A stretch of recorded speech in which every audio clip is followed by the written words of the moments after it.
Hi, friends. Welcome to the Sales Enablement Podcast. I'm your host, Andy Paul.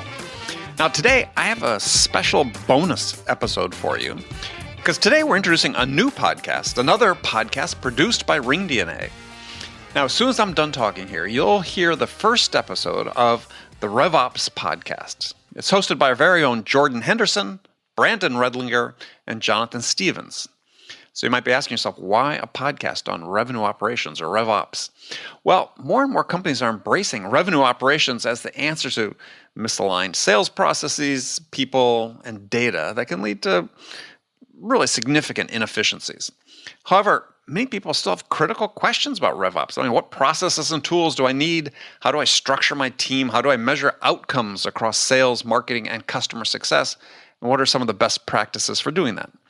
Well, your hosts will deliver unfiltered, thought-provoking discussions and actionable takeaways on every episode about the ideas, the processes, and technology changing the B2B landscape with revenue operations. All right, let's jump into it.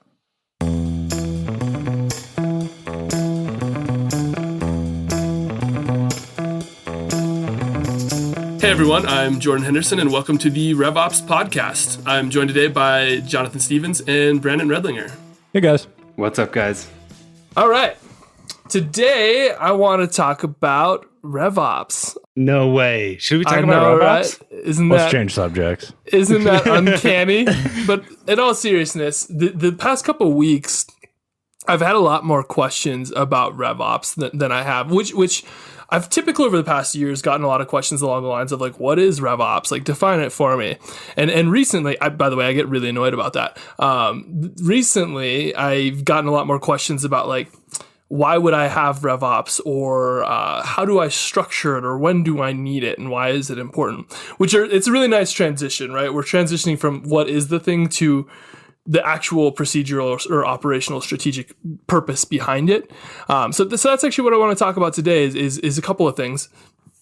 RevOps, when do you need it? How to structure it? How to get started in general, right? And myself as a RevOps leader, I have a lot of strong opinions on this matter, but I would never want to kick off revenue operations at a company without getting some insights from my marketing leaders or my sales leaders, because they're going to have to work really closely with this new functionality and this new framework that you're implementing. So I think it's going to be a really interesting topic to get a couple of marketers' perspectives, particularly marketing ops and product marketing, around when you would need it and what it is. But before we dive too deep into the thing, because that was me saying a lot of words, does anybody want to define revenue operations? Operational revenue. Goddamn, I should have known this is coming.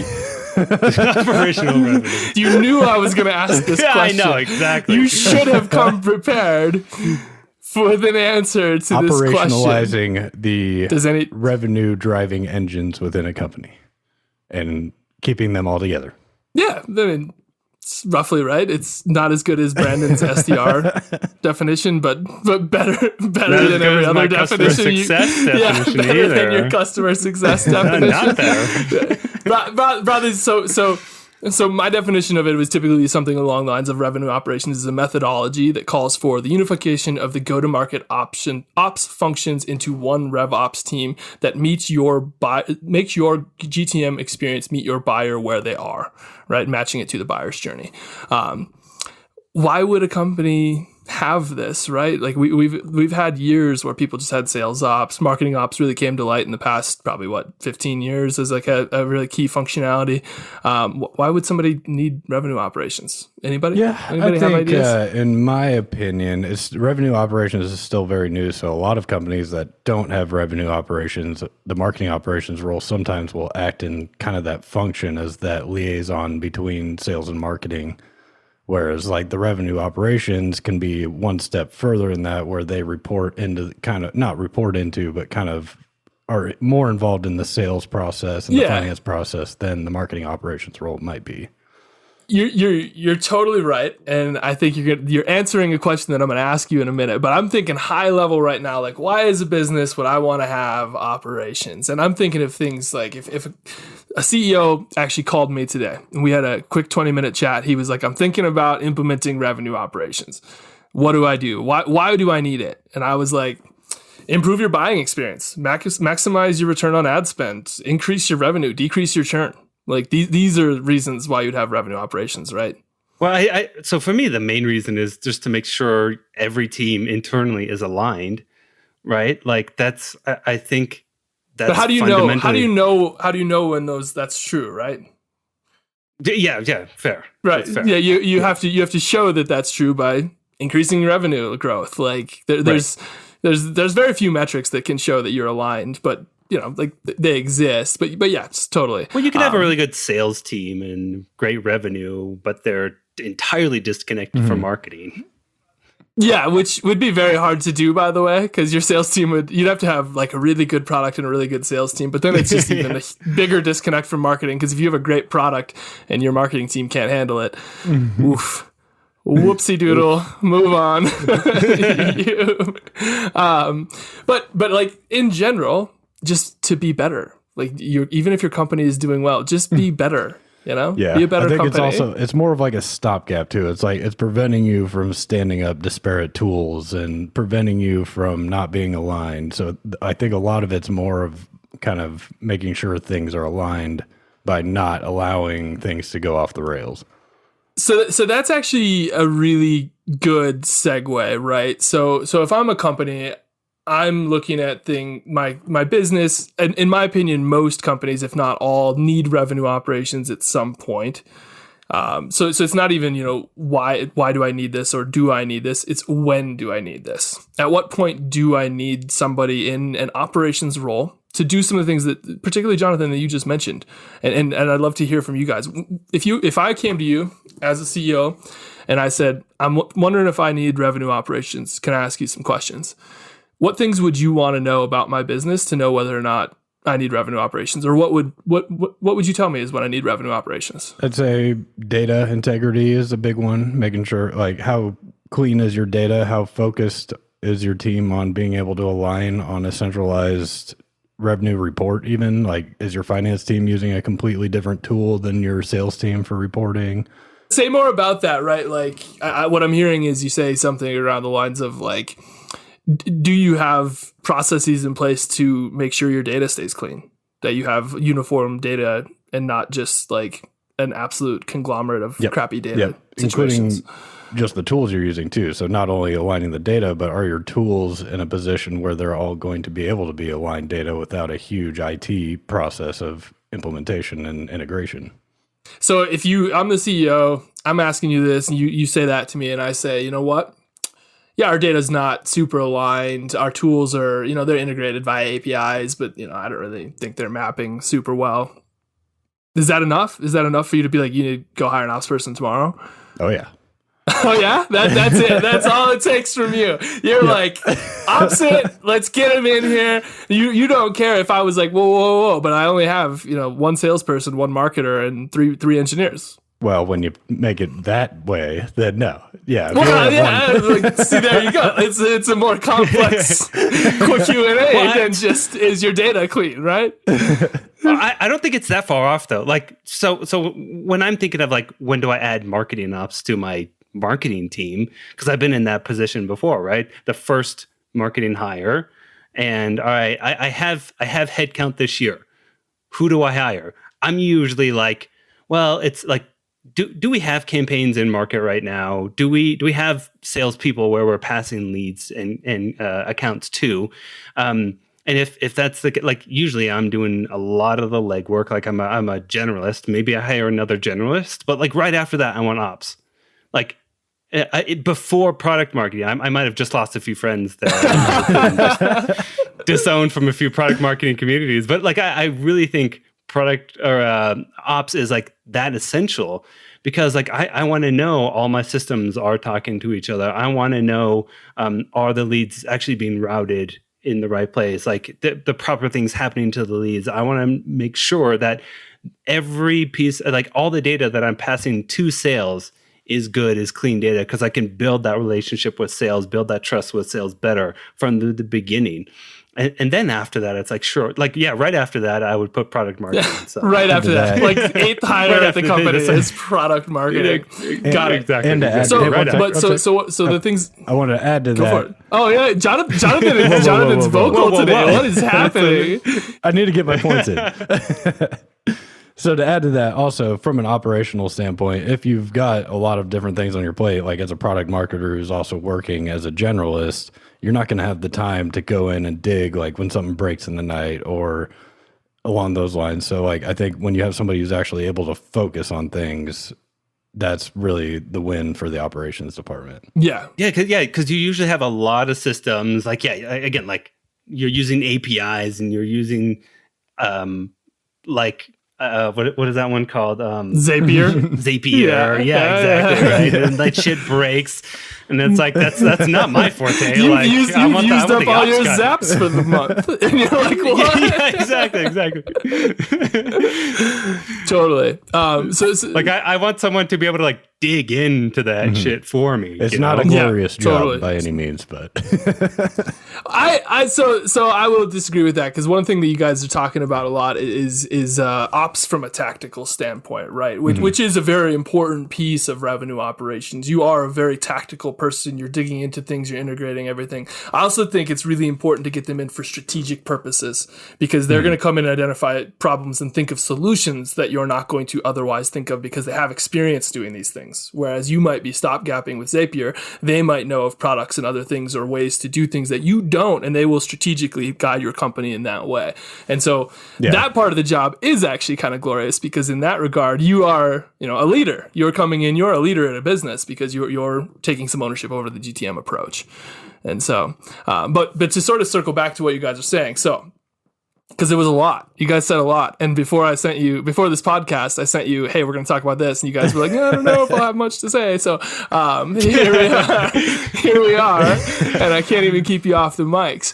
So I want to sort of like succinctly drive home, the things that I would think about if I was a CEO trying to decide if I, need revenue operations. I think data hygiene is super important. Do I have a uniform database? Do I have a system of record that's allowing me to provide the same insights into anything for different teams, marketing, sales, customer success, finance, across the board? Beyond that, when I think about things like my connection points between sales and marketing, am I, properly routing leads? Do I have holes in my funnel and the connection points? Am I creating upstream feedback loops that allow my marketing team to improve based on sales results? So on and so forth. Things like, how fast am I responding to leads? What's my conversion rate? Do I have, structures in place to make sure that leads are even getting routed in the first place? Do I need those things? Do I have a marketing budget? Do I have campaigns? Do I have salespeople to field leads? Those are also very important questions. If the answer to any of those is no, you probably don't need ops. You probably need salespeople or marketers or marketing budget. But I would sort of look at it as that sort of touch on all the points holistically of what you guys were going down. Yeah, I think so. Well said. It was a lot. So if anybody wants to succinctly type that up and send it back to us, I'm sure somebody can spend the time to write that a little bit better than I just said. But I think it's wow. We're gonna get back to this again. It depends is the answer to the question. It is. It depends on a lot of things, though, right? And I think lead size, campaigns, all those sorts of things are very important. So let's assume this. You guys, I'm still the guy. I'm telling you, I still think I need revenue operations. We've had a conversation. We've concluded all the answers to yes, we do need revenue operations here. How the heck do I get started? Right? Like where do I start? What do I do? Do I top down it? Do I bottom up it? Do I go find a senior revenue operations leader and then have him come in and build a team? Do I go hire a sales ops person and a marketing ops IC, like a couple individual contributors, and then find a senior revenue operations leader to come in a few months down the road? Do I just promote somebody? Like, what do you guys recommend? What would you prefer? You say you're in the roles you're in now, and you don't have a RevOps person. What would you rather see a company do? So I really do think like it's got to be someone who's done the job before and like is currently coming from doing that job. Early employees, like really early on, I feel like you can't hire someone who's like a leader who's running a team of honestly like even 2 or 3 people, right? It's like those people love to just like sit back and tell other people what to do. It's like, no, just go hire someone who's going to do the freaking work, and then hire someone with ambition, and then say, here's our goal for the role in the next year, 2 years, 3 years, and it is building a team. But you need someone who is actually doing the work first, and then who can grow into like more of a management role. If that's where you're going with, revenue operations. And then that way, like they've done the job before, they know what it takes. They can actually hire someone who, kind of backfill their own headcount as they like move up, right? Like I think it's really someone who's in the weeds who can do the work. So when you're thinking it like that, you're thinking like RevOps, sales ops, or marketing ops, just bring somebody in that's an IC that's actually gonna like do the work. Individual contributor for our listeners, by the way, when I say IC, bring somebody in who's like an IC or like an ops manager, bring them in and just let them loose for a while. Yeah, exactly. Like look for someone who is at a startup, or not someone who was at a startup a while ago and now they've been at a big company for the last 5 years, right? It's like someone who, so I think that I was actually talking with someone else about this. Like the perfect person is the person who just went through what your company is going through like a year or two ago, like just went through it and is at maybe like where you want to be in a year, not where you want to be at in 5 years, not where you want to be at in 10 years. It's like kind of that next step that you're going to be at. Like I think too many people hire like these leaders or these people who have gone through the whole, startup to IPO before. But it's like that they did that 10 years ago. That's not like most of this is not relevant anymore. Like that's great that they did that then, and then now they kind of want to just sit back and lead a team and want to whiteboard things. So I hear your point, and I actually don't totally disagree with you. I'm maybe 50-50 on this question. I don't think I'm as passionate one way as you are, and my. Because I hear what you're saying, bring in, a more individual contributor, somebody who's been doing these things actually in the weeds doing it. There's a difficult thing in RevOps, though, that comes with that, which is RevOps people have to work with senior leadership very, very closely. Like you're in the weeds with C-suite. You have to have executive buy-in and pull and actually be able to, basically sell executives on the idea of this whole framework and foundation and methodology, and that we're going to make all these fundamental changes the way teams work and definitions and goals and making sure that we're aligned. And it is really hard for somebody who hasn't had leadership experience or, significant leadership experience to come into a company with COO, CEO, a CRO, and a CSO and a CMO and convince all these people with C in front of their name that this is a great idea. And I think I've seen that quite a few times when everybody has to make that jump at some point, right? From going to IC to like leadership. And that's a tough transition to make in itself. But when you do it jumping that far up, it gives me concerns. Now, I also share your concerns with going and hiring somebody that, is a senior exec from a former company that IPO'd 10 years ago and they led them through. Great job. Yeah. Like Salesforce was the only sales tool when you did that. There are 1,000 of them now. It is a different landscape. So I do share your concern there. But for me, it's I would prefer somebody that's somewhere in the middle. They've got middle management experience because at least then they can grow into that role. But they also, I would give them the autonomy to go find somebody that's, actually a true IC to work under them and help them operationalize some things while they can manage up, because managing up is a very huge piece of the role for me. But totally see your point. Any objection to my pushback? Well, maybe not an objection. I think that would be right if you do have to like headcount for ops, right? But probably the majority of companies are like not quite at that point. They're like, I want one ops person because I also need product marketing, which you absolutely need. You don't approach this conversation of how can I create jobs for my colleagues. I got to make up some goodwill here. You need at least 7 ops people before you need a product marketing person. Everybody knows that. That's 7-to-1 ratio. Everybody knows. But like, I think also though, like if you are really early on like that, you probably don't have a CMO. Maybe you have like a director of marketing. You probably don't have a CSO. Maybe it's just like a VP of sales or head of sales. Same with success. Same with like you probably don't have a CF. You definitely don't have a CFO by then, right? So you're probably not having as many of these super high level conversations. And I think in that case, like hire for potential there. Yeah.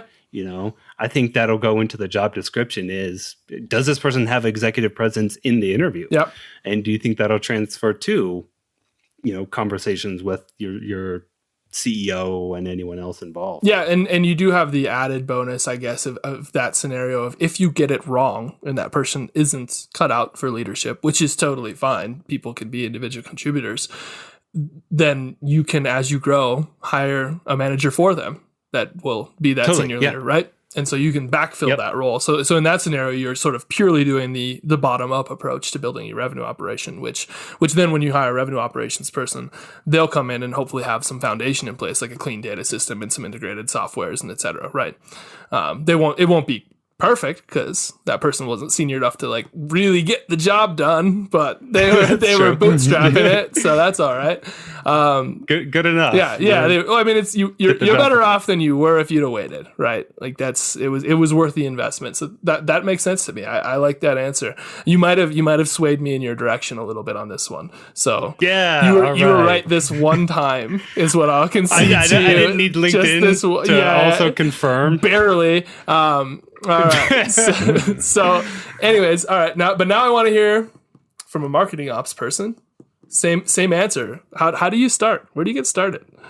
Yeah, that's a really tricky one, and not because of the desire to find the person, but I think it's more just the availability of ops people in general. So RevOps and MarkOps can be defined in some ways as unicorns just because there are not a lot out there. A lot of them are getting groomed out of college. Like it's really something that you just kind of fall into by different circumstances. Different companies kind of put you in that role and then you grow into it. So given that, I think it is important that you kind of keep a little more fluidity into your search so that you're looking for all different levels. And if you happen to find a really high level, that's really good, awesome, but don't hold out for that because you might not find anybody for a while. So you're sort of where I was before Brandon convinced me to be slightly otherwise, which is it doesn't really matter.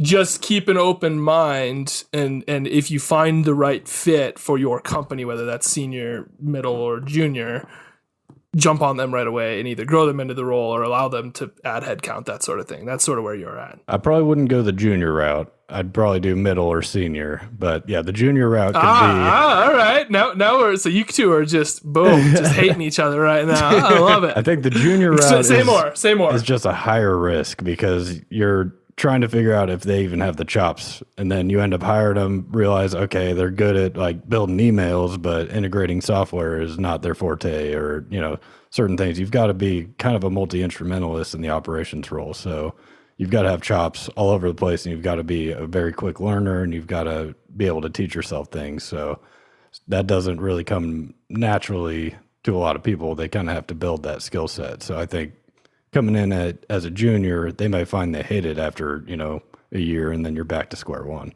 That's true. It's a good point. Maybe you're swaying me back to where I was to start, because there is a thing that when you're a junior ops person, and Jonathan, you and I have both been there. Brandon, you haven't because you're a product marketer. But when you're a junior ops person, it is really important as you're sort of learning the role and doing all these like in-depth strategic things that you have somebody above you to sort of create that bubble of solitude for you to work and learn within, right? And develop those skills while they sort of handle that managing up and lateral management for you. Mm-hmm. Gives you this space. Well, I don't think junior and IC necessarily mean different things, right? So you are like, you can, I know plenty of people who are really great ICs that are like mid-career, right? They're just like, I'm cool with being an IC. Like, I don't want to have the stress of management. I don't want to deal with bureaucracy. Just I'm good with being an IC. Yeah, raise my hand. Thanks for letting the audience know that you raised your hand. Don't try to go hire Jonathan. If you come after him, I will hunt you down. No, but the way I was thinking of it is not like junior equals IC. I was thinking of it from a leadership level, right? Like junior in leadership, not, and ICs would typically be junior in leadership because they're doing the IC work because they don't want a leadership role. Even if they're mid-career, they're probably, you could be very senior. You could be 30 years into your career and be an IC. And in fact, I know a lot of people, like you said, that do that and they're very, very happy. Totally. That's great. But they don't want a leadership role. They would hate the idea of being in a leadership role. Jonathan, you can raise your hand again if you want. But not saying that is you. But so then I wouldn't want to bring them in to put them in, what is going to be a leadership role, because that's not going to work and they're not going to like it. They're going to hate it. Yeah. And some companies will put a person in that leadership role and then everyone above them has no idea what marketing operations is. And they are just set up for failure off the get go, especially at larger companies trying to figure it out. They don't really have an understanding of like what happens in the day to day. And our producer, Alec, has typed LinkedIn ops because he manages all of our LinkedIns, and I think he wants some credit in the moment. I think that would be like LinkedIn ops. I think that's the last ops role you bring in, but like probably two roles above product marketing. Where does at least two roles ahead of product marketing? Where does podcast ops come in? Podcast ops is one of those two roles that's ahead of product marketing, I think.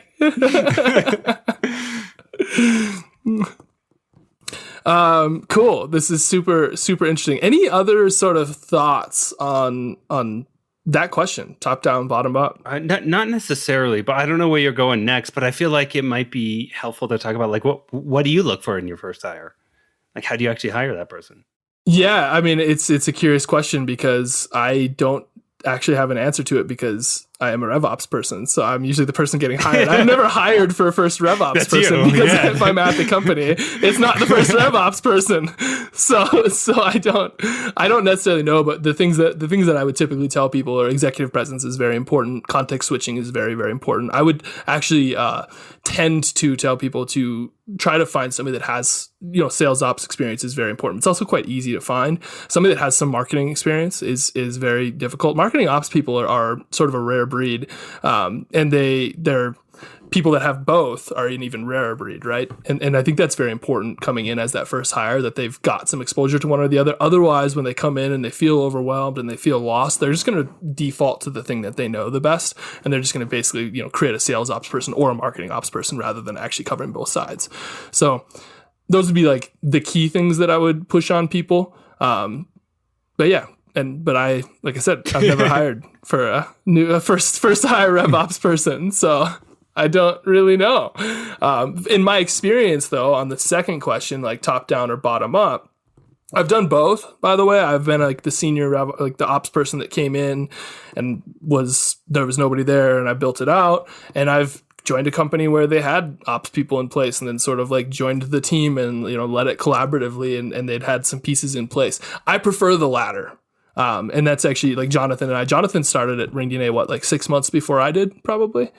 And had done a whole bunch of work on the marketing ops side, and Matt was doing a whole bunch of work on the sales ops side, and people were doing things. So when I joined, I didn't have to worry as much about can I make sure the data is aligned?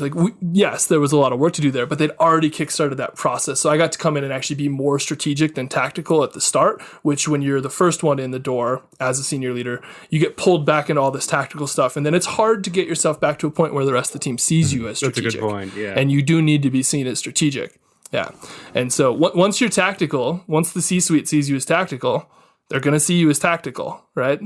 And so that's, I would prefer the latter if I was, I do. I'm a senior RevOps leader. If I'm going to get hired by a company, I want them to have some ops in place. I don't want to join a company that doesn't have ideas. Yeah. You're not going anywhere. Yeah. But it's an important point to note, especially as you're hiring. If you're looking at a senior person, be very clear that you don't have any people in place, and they're going to be starting from the ground up, because that's information that you don't want to blindside them with on day one. Exactly. Yeah, you're going to set them up for failure, and you're going to set yourself up for failure. Yeah, they're just going to churn out in 3 months and hate you, and then you have to start from scratch, and they're not going to have done anything, and you're going to have paid them a lot of money. So it doesn't really it makes sense to go down that rabbit hole. Transparency is important. Very important. Exactly. Yeah. Cool. Any other last questions or thoughts on this one? I don't think so. That was a very deep breath. It sounds like you have more. Can we please? You were pregnant with thought right there, but then nothing came out. We all paused. We all paused waiting. All right, everybody's favorite thing this week on LinkedIn. So, ooh, what do we got? I feel like I have a pretty good one that's wildly off base, but something I think you guys will both be like maybe mildly passionate about. So we'll find out. But this week on LinkedIn, there was a post one of my colleagues put out, which included a stat, which was only 22% of SDRs that become AEs get near or hit their quota. So somebody messaged me, an SDR that I really, really respect, who has actually just been promoted to AE at a new gig, and he's one of the best SDRs I've worked with. He messaged me as an SDR, about to take the leap into a junior AE role. That stat is a little intimidating. He liked my advice, which I commented on the post, of leaning on your ops and enablement team, but for teams that don't have that yet, which is his concern. His team doesn't have an ops enablement team. What would you tell him to do to be in that 22% who are actually going to achieve their quota as AEs transitioning from SDRs? And Brandon, you managed SDRs. You told us that fun fact. What would be your advice to him to be in that 22%? So is the stat like their first quarter only 22% hit their quota? Yeah, call it the first year. The first year. Yeah. Yeah, totally. Okay, so I mean, I go back to when I actually transitioned from an SDR to an AE. And that actually my very first month, I don't even know if I hit quota or not that month, to be honest. But I remember I was like second to last person as an AE. And then after that, I was at the top every single freaking quarter. But the thing that I did was like, sure, I listened, you were 100%. sure. Dude, I crushed it. Yeah, I was actually the top every quarter after that. I believe you. I believe you. But like I worked my freaking ass off. That's what I did. Like I was shadowing all the time. I was I was the first person in the office. I was the last person out of the office. Our VP actually every Friday he's like, I come in at 7:00 a.m. and I review calls. Anyone can actually come and do that with me. I was the only person who always came in at 7:00 on a Friday to review calls with him. And it's honestly, it's just like putting in the work. I think the aside from just like being the hardest worker is I think just like reviewing more calls than anyone else. I like listening to calls. What are the people who are hitting their quota? What are they doing? Also, like, what are the people at the bottom doing? How do you not do some of that stuff? Right? Like, it's true. Yeah. Practicing imperfectly, it implies permanence, right? Like if you do things wrong and don't know that they're wrong, then you will be permanently wrong. And so learning the things that bad reps are doing to make sure you're not doing them is very, very important. Exactly. So one of the key things you mentioned there, though, is call recordings. And obviously, ringDNA, we listen to a lot of call recordings because we sell a product that, does call recordings, just so everybody knows. Huge. But I think it's so important because do the work, which is the thing you said that I totally agree with, right? Isn't just like make the calls, do the meetings. It's do the extra things to learn how to be better at the job. That's the actual work, right? And that can be call recordings. That can be sitting in on calls. That can be listening to what doesn't work or joining every training session or going back to your sales enablement tool or asking for extra coaching time with your manager or whatever that might be. That's actually the work you need to do is sort of what I'm hearing. Yeah. I would say, the two best things was just getting more coaching from the VP. And just listening to myself because he doesn't have, extra hours in his day just to spend his time with Brandon. That'd be great. Wait, so did you listen to mostly your own calls or did you listen to other reps mostly? Like, what was your split? For with the VP or on my own? On your own. Yeah, that was mainly other people's calls. Okay. I was going to say, it would be hard to listen to your voice for 6 hours a day too. Absolutely. I know. I can't listen to your voice at all. I can't either. I can't. It is really tough, I know. And then, Jonathan comes in with that smooth baritone. I We know. both sound like chumps. It's a good thing he do that barely for you speaks, guys. so that I don't want to it make you look doesn't. bad. Yeah, thank you. No, but I think that's really good advice, right? Like, do the work, listen to your calls, like every calls, listen to your other reps' calls, good and bad, take notes, feedback, study. Just be a student of sales, realistically. Yeah, well, I think you bring up a good point. I do think you need to be listening to your own calls too, right? Like Yeah. I did that more with the VP, but I know it's super freaking uncomfortable. Everyone hates the sound of their own voice, but you learn so much just listening to your own calls, right? Like you play back in your head what happened on the call, and then you listen to it, and you're like, oh, that came across different. Or, oh, you know what? I didn't say that. Like, I thought I said that, right? Like, you need that game tape of your own freaking calls too. Yeah, Like, it's that totally. it's the feedback for yourself. Otherwise, yeah, you think you could be saying something, you think it could be landing, but when you step back, it's not landing with that prospect. So it's like, all right, how do I rework that? Yeah, totally agree. Jonathan, same question. How do you get into that 22% that hits quota? Yeah, I'd say one of the bigger things, like especially that I see out of new SDRs, especially, is they typically will take the spray and pray approach. They'll just pull in the dials and just hope for the best, and they don't really reiterate. They don't look back at their successes and their failures and try to analyze what went right and what went wrong. So I think to Brandon's point, that is super critical to really just listen back to yourself and how you're coming off, and really listen to how they sound on the other end of the phone. And are they engaged? And if they're not, then why aren't they? Are you not asking the right questions? Are you not really being engaging enough? Your attitude is especially, I know like some strategies, like put a mirror up and make sure like you're smiling and you look like you're happy, because sometimes you'll just kind of be in a drone state when you're dialing 100 times a day, and you got to get out of that drone state because they're going to hear it on the other end and you're going to not have as much success.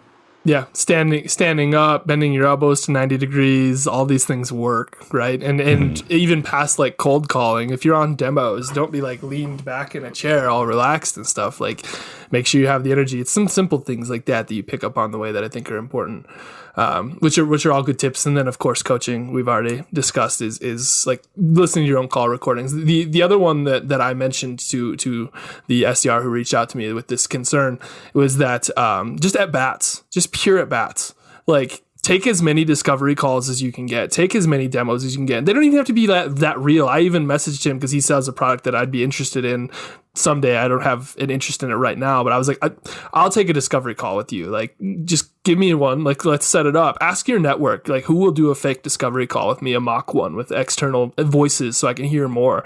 And honestly, you probably will sell one of them a deal anyways. It's probably a good way to create some pipeline when you're first starting out. There you go. But like, it's just pure at bats. Even if you get a marketing lead that's maybe not going to be a super great opportunity for you, take the at bat, take the call, get the practice in. That way you have something to listen to that's actually good for you to coach yourself on, because at bats are super important. You can study game tape all you want, but until you actually get in that batter's box, it's not going to feel real. And that's super important. So, cool. I think that's super helpful. Anything else you guys want to add to that? No, I like it. So Alec, if you can summarize what we've just said into a succinct paragraph for me to send to that SDR for us, that would be a total LinkedIn ops role, which we've already established is very important.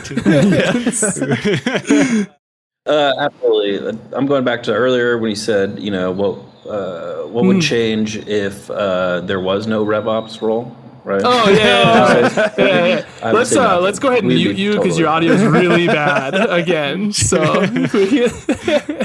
well, go back to driving your trolley. Yeah, whatever. Wherever we found you, we're gonna drop you back off there after this call, I think. Oh no, he's unmuted.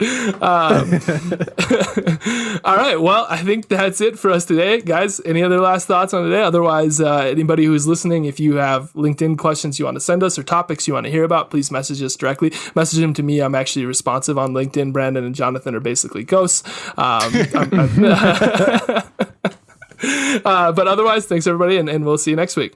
Thanks, guys. Okay, friends, that's it for this episode. First of all, I want to thank you for taking the time to listen. As always, I'm so grateful for your support of the show. And I want to thank my, call them guest hosts, Jordan Henderson, Brandon Redlinger, and Jonathan Stevens for sharing their insights about RevOps with us today. If you enjoyed their podcast, please subscribe to it on iTunes, Spotify, or wherever you listen to podcasts. And you can do all that on your phone in less than a minute as soon as this episode is over. So thank you for your help with that.